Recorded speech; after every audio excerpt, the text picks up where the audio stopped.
રાધા હંમેશા જેન્ટ્સ સલૂનમાં જ કોઈ કટ હેર કરાવતી હતી. રાધા પિતાની ખૂબ જ લાડલી હતી અને પિતા સાથે જ સમય વિતાવતી હતી.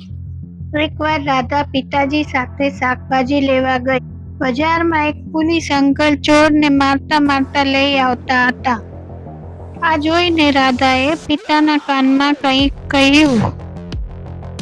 આ સાંભળીને પિતા પોલીસ અંકલના કાનમાં કહેવા દોડ્યા. પોલીસ અંકલે વાતમાં ધ્યાન ન દેતા ચોરને લઈને જેલ તરફ નીકળી ગયા. રાધા અને પિતાજી પણ ઘર તરફ ચાલવા લાગ્યા. ઘરે આવીને પિતાજીએ બધાને આખી ઘટના વર્ણવી. વાત સાંભળીને આખું ફેમિલી અચરજમાં પડી ગયું, પણ રાધા હસતી હતી. આખરે રાધાએ પિતાજીના કાનમાં શું કહ્યું, જાણવા જુઓ નેક્સ્ટ એપિસોડ.